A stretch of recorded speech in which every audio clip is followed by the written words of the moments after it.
Catherine, what do you make of this? The party is not a proletariat any longer, is it?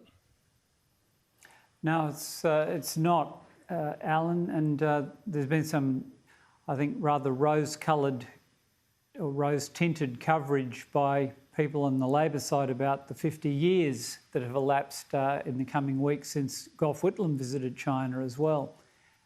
And people suggesting that if today's leaders were as omniscient as Gough, we'd all be fine. But China has changed for the worse in the intervening 50 years, more so than we have. And so, yes, it's what I found interesting about this anniversary in particular. This was one of the dates that was war-gamed, I know, by the intelligence community, as was the presidential election last November, as potential trigger points for a cross-straits operation against Taiwan. I guess we can be relieved that thus far neither has occurred. That's the one thing I'd say that's to be worthy of celebration. But they are in a position, aren't they, of unchallengeable power at the moment. Everyone's frightened to take them on. I mean, the members today, I said, are not a proletariat, but there are 92, for the benefit of our viewers, 92 million members. They're managers, professionals, officials. Half them hold degrees. Urban workers, farmers and fishermen are a third of the 92 million. Only a quarter are women, and no woman has ever reached the top of the tree, which is the Politburo Standing Committee. And to get anywhere in China today, you've got to first find a way to join the party. Catherine, under Mao Zedong, China was supposed to be relieved from its feudal and imperial past, but this bloke Xi rules everything. It's not good news for the West. No, it's not. They are becoming a power unlike any other in human history.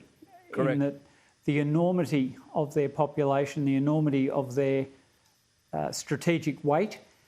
We now know that the Soviet Union was somewhat hollow, and with hindsight, we overestimated it.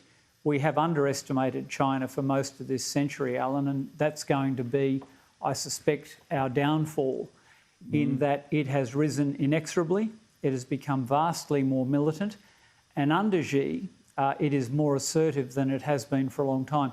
I've studied a lot of military history, and the view of China that the classical maritime strategic theorists, Albert Thayer Mahan and Sir Julian Corbett, whose works I was compelled to study as a soldier, always posited that China, apart from a brief period in around the 15th century, behaved essentially like a continental power.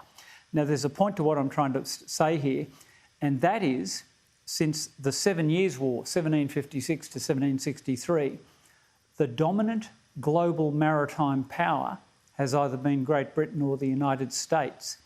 And the foundation upon which the sea lines of communication, upon which this colony, later Commonwealth, has depended and relied, have been provided by the maritime supremacy of a liberal democratic power. That assumption has gone now.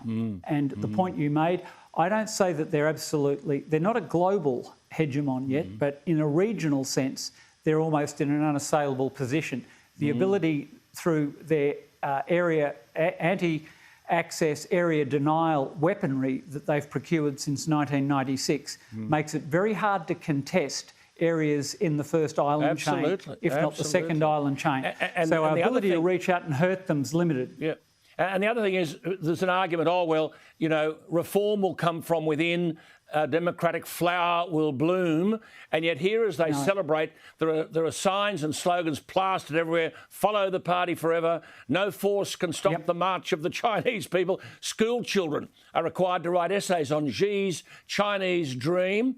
I wonder what dream the Muslim Uyghurs fit into this, or Hong Kong or whatever. Look, good to talk to you, Catherine. I think, this is something that's got to be debated and discussed in some further detail. But thanks for talking to us tonight. It's all on tomorrow. We'll be our television sets will be full of it, and so will theirs.